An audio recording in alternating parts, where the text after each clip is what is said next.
No es casualidad que nosotros estemos acá. Y no es casualidad que a nuestra vida llegue esta palabra. Seguramente es la palabra oportuna que todos nosotros estamos necesitando. Y vale la pena decir que cuando hemos perdido la fuerza, incluso la esperanza, necesitamos un aliento de vida, una luz. No nos la sabemos todas, una pista en el camino. Porque es que el camino es largo. Y decía la primera lectura del domingo, y te falta mucho por caminar. Y entonces cuando nos presentamos delante del Señor frágiles, miserables como somos, solamente nos queda decirle a Él: ayúdanos pues, háblanos. Porque es que a veces este camino es muy confuso. Y por eso desde la palabra de Dios que acabo de proclamarles, les quiero proponer 10 cosas, 10 puntos, 10 elementos, 10 pistas que nos ayudarán a enrutarnos para saber qué hacer, para aprender a discernir lo mejor en nuestra vida. Y quiero que cada uno con su corazón atento en el Señor, pensando que Dios le está hablando a usted. Dios no le está hablando a esta cantidad de personas en masa, no. Dios le habla a usted y me habla a mí, en mi angustia, en mi necesidad, en mi impotencia. Primera pista que nos da el Señor. Nos dice: hijo mío, cuando te acerques al temor de Dios, prepárate para las pruebas. Una persona no puede pensar que estar con Dios es estar libre de pruebas. Y es una advertencia maravillosa que nos hace el Señor. Estar con Él no significa vernos libres de problemas. Es que cuando una persona se acerca a Él, está muy cerca del diablo. ¿Sabe por qué? Porque el diablo te va a pisar los talones para que no te acerques a Él. El diablo, como león rugiente, está buscando a quien devorar. Por eso cuando uno se acerca al Señor, cuando uno incrementa la oración, cuando uno recibe la bendición, cuando uno empieza a vivir a la manera de Dios, empieza a vivir más los ataques. Y vale la pena entender entonces que elegir a Dios significa correr un riesgo muy bacano. ¿Cuál riesgo, Padre? Que inicias una batalla. Yo me meto con Él, pero cuando me meto con Él empieza una guerra tremenda. ¿Contra quién, Padre? Contra el maligno y contra las tentaciones. Y entonces el Señor en el camino, en medio de las pruebas, nos va haciendo entender una cosa maravillosa: que Él no nos va a garantizar un camino libre de obstáculos, pero sí nos va a garantizar que no nos va a dejar solos. Nos garantiza su presencia. Segunda pista, en esa lectura preciosa que les compartí, nos dice el Señor, porque conoce nuestra vida, conoce nuestro interior, conoce nuestros miedos, nuestros desvelos, nuestros trasnochos. Nos dice el Señor: mantén el corazón firme. Es que ese corazón a veces es un corazón supremamente cambiante. Mantén el corazón firme. Y yo recuerdo una lectura preciosa de la Sagrada Escritura de San Pablo, cuando nos dice que no tiemble vuestro corazón. Que no tiemble el corazón, mantenga ese corazón firme, que no tiemble. Padre, dígame cómo hago para que no tiemble mi corazón. Y me dice el Señor, crean en mí. Cuando una persona cree en Dios, el corazón empieza a experimentar una estabilidad extraordinaria. Que no tiemble el corazón. Necesitamos un corazón firme. ¿Firme en qué, Padre? En las promesas de Dios.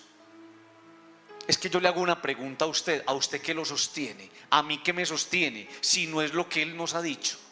A usted que lo sostiene, si no es la palabra de Él que nos invita a esperar en Él. Por eso cae uno en la cuenta que la firmeza la da la estabilidad. Y algo es estable cuando es sostenido. Si tu corazón está sostenido por Dios, tu corazón no va a temblar. Y déjeme le hago una pregunta.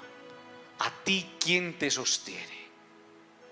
¿Quién te está sosteniendo en este momento? ¿En quién has puesto tu fuerza? ¿En quién has buscado tu equilibrio? ¿En quién has depositado tu confianza? ¿En quién distinto a Dios? Tercera pista en esa lectura extraordinaria. Nos dice el Señor, sé valiente. Pucha, qué cosa tan linda. El Señor me está diciendo a mí, en mi prueba, sé valiente. El Señor te está diciendo a vos en tu prueba y en tu revés, sé valiente. La palabra valentía o valiente viene del latín valentis, que significa fuerte, robusto. Y miren qué cosa tan preciosa, que no tiene miedo. Padre, dígame por qué no tiene miedo. Porque está en las manos del que venció el miedo desde la cruz. Yo no puedo tener miedo, porque estoy en las manos del que desde la cruz venció el miedo, el mal, la muerte y la enfermedad.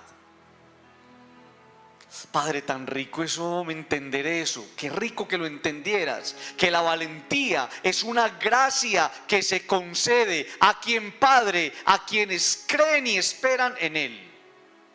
Por eso no todo el mundo la tiene.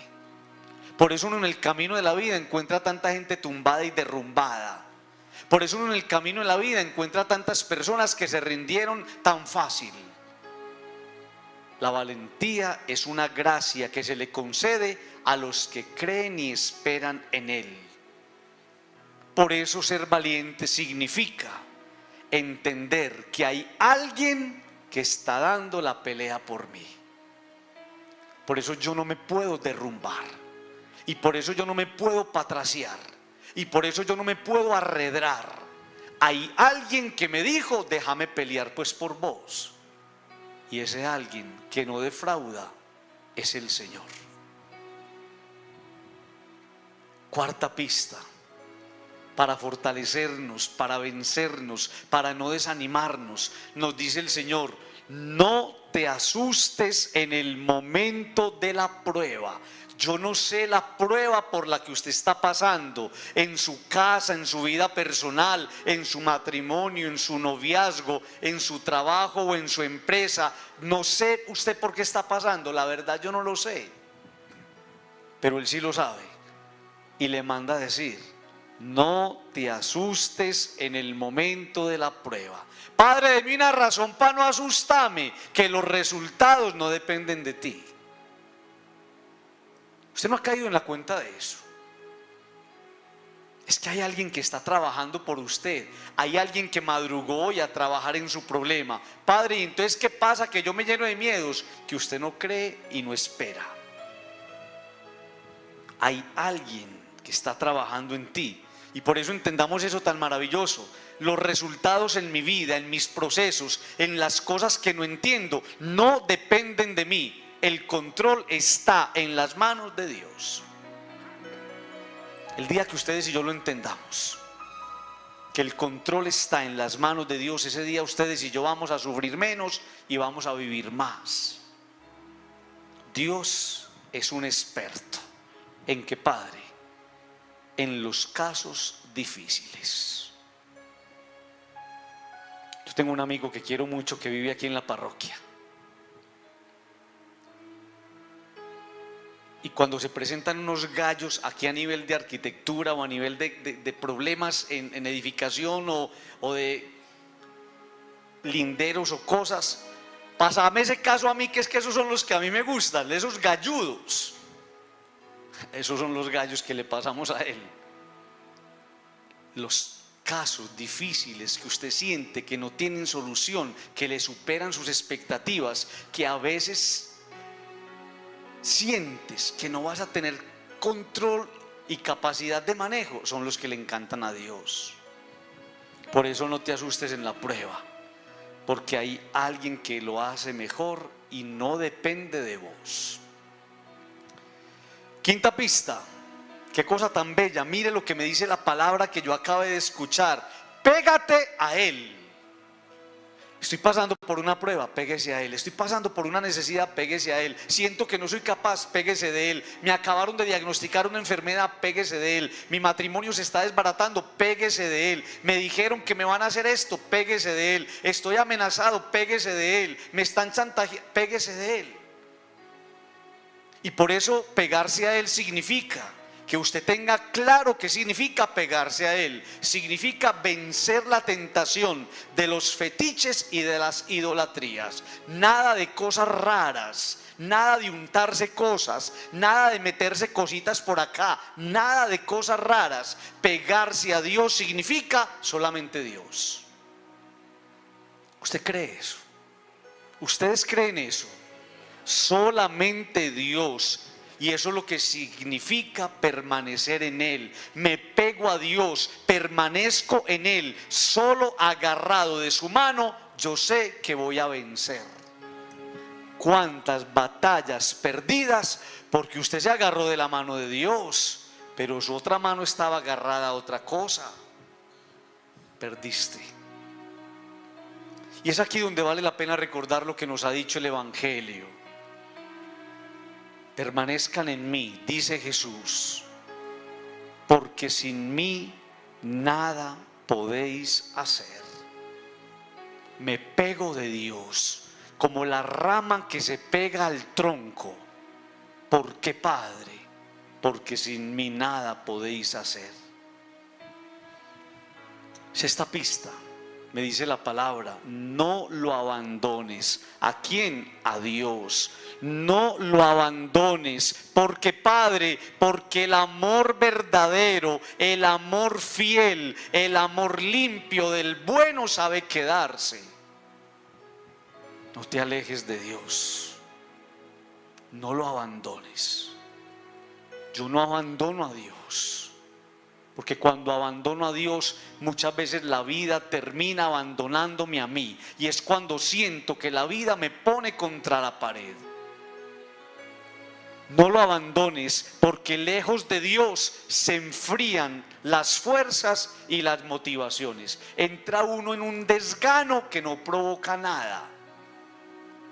No abandone a Dios. Es que no es justo que seas así con Él. Sin Él le ocurre a usted lo que le ocurren a los planetas que están más lejos del Sol. Son hielo. Y hay vidas de personas que son eso: frías, témpanos que no provocan nada. Y miren qué cosa tan triste. Abandonar a Dios significa abandonarse a la suerte de un mundo incierto. Con Dios vos estás seguro. Cuando te abandonas de Dios y abandonas a Dios, quedas a la deriva, a la suerte de un mundo que va a coger y te va a dar una patada donde vos y yo sabemos. Séptima pista, mire qué cosa tan bella: acepta cuanto te suceda. Padre, a mí me cuesta tanto eso, hombre. Claro, ¿sabe por qué le cuesta? Porque la aceptación es una gracia. ¿Y qué es eso, Padre? Es leer en clave de fe los designios de Dios. Por alguna circunstancia que usted y yo no entendemos, eso está pasando, pero Dios sí lo sabe. Y eso es lo que se llama aceptación.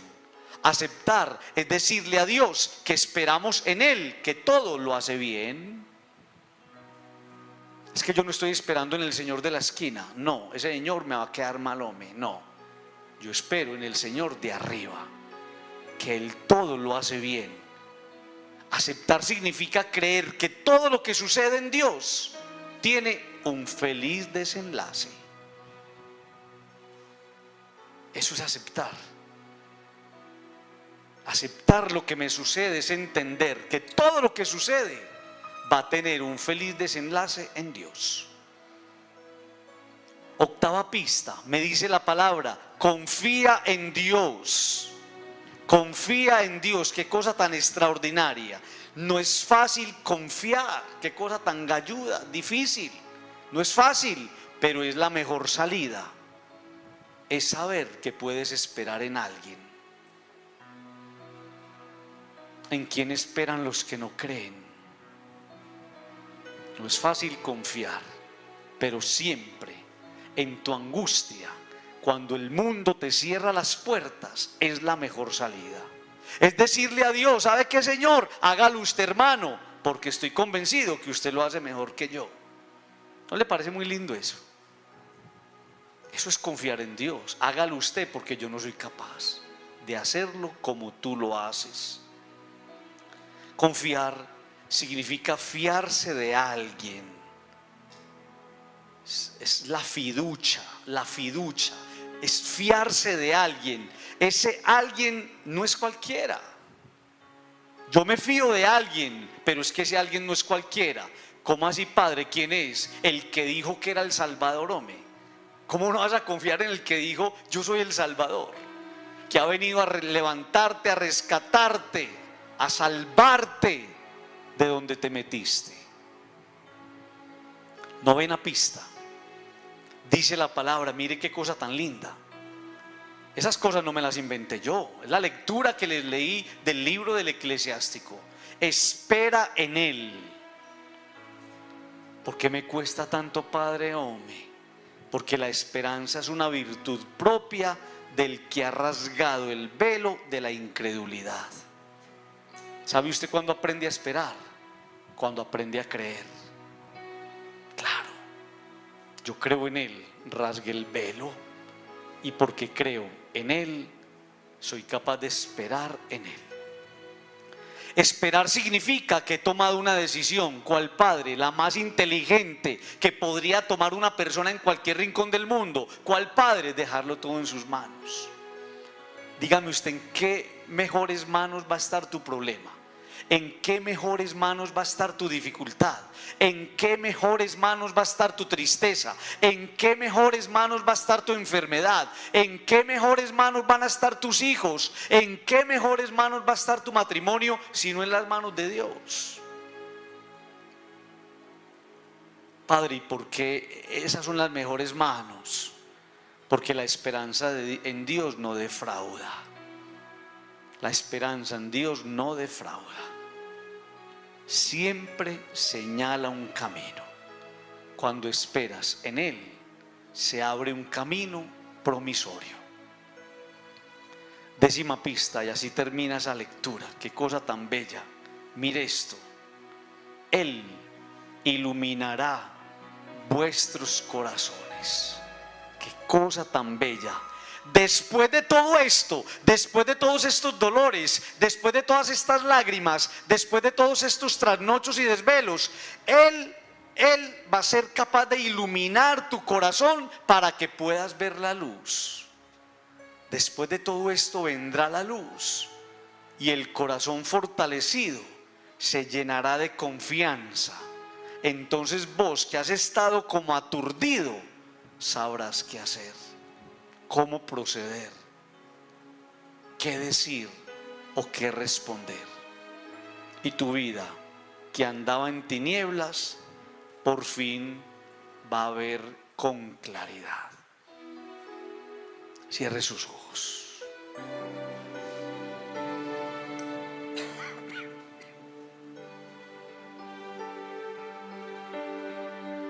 Con sus ojos cerrados. Le va a pedir al Señor esa gracia, ahí donde está. Señor, yo quiero esos 10 pasos en mi vida, los quiero ya, los necesito ya.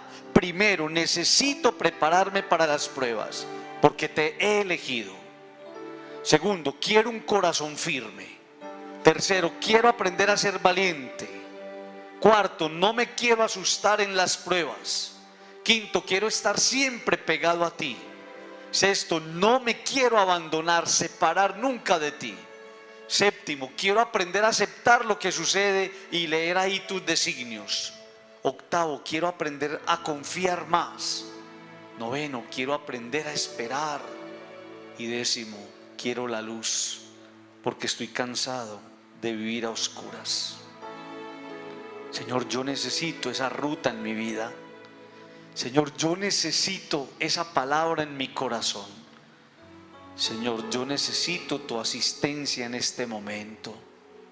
Señor Jesús, enséñame a esperar en ti, en medio de las pruebas y en medio de las dificultades.